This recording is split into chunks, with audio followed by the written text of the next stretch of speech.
bonjour.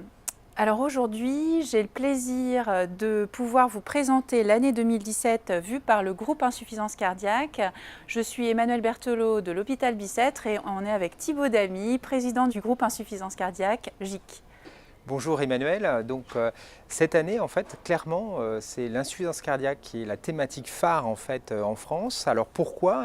Parce que nous allons accueillir en fait le congrès de la Société européenne de cardiologie spécialisée dans l'insuffisance cardiaque qui s'appelle l'Heart Failure Association à Paris fin avril, et donc tous les cardiologues européens spécialisés dans cette thématique, ce qui quand même représente plus de 6000 personnes, vont venir à Paris pour échanger sur l'insuffisance cardiaque et améliorer la prise en charge de nos patients. Et à cette occasion, on a prévu une action de communication autour de l'insuffisance cardiaque. On va organiser une grande marche avec les cardiologues européens et les patients européens, et ça se passera à la fin du congrès. Donc c'est un bon moment effectivement pour faire découvrir Paris, et donc il y a d'autres événements encore sur l'insuffisance cardiaque. Et le deuxième événement en fait, c'est l'organisation de notre congrès national qui aura lieu au mois de septembre à Montpellier. Et là cette année on a choisi comme thème en fait de notre congrès le parcours de vie du patient.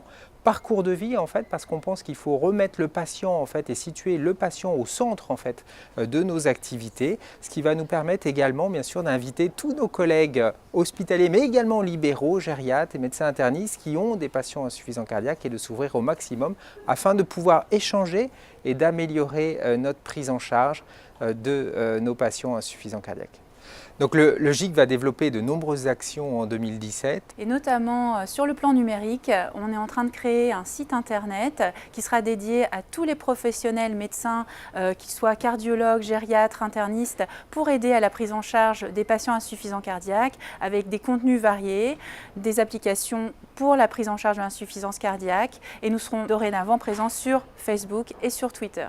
Oui, effectivement, je crois que le GIC est vraiment en train de se développer, est parti dans un nouveau dynamisme, l'apprentissage de toute cette nouvelle donnée numérique. Et puis il y a aussi beaucoup d'actions en fait recherche qui sont développées dans le groupe depuis de nombreuses années, et là qui vont aboutir en fait cette année avec des résultats en fait sur l'hypertension pulmonaire dans l'insuffisance cardiaque. Notre registre va se finaliser cette année.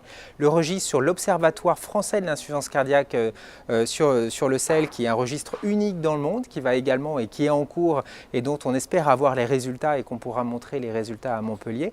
Mais il y a beaucoup d'autres registres en cours, notamment un registre sur l'insuffisance cardiaque et sur l'insuffisance cardiaque chronique et aiguë, qui va également, où on va avoir des premiers abstracts qui vont être montrés au Congrès européen de la cardiologie et mettre la France un peu à l'honneur et au cœur de nos collègues européens sur cette thématique. J'espère que tout ça vous a donné envie de nous rejoindre, et donc je vous invite à cliquer sur le site internet de l'ASFC et de nous rejoindre en vous inscrivant au groupe Insuffisance cardiaque et cardiomyopathie. Merci de votre attention.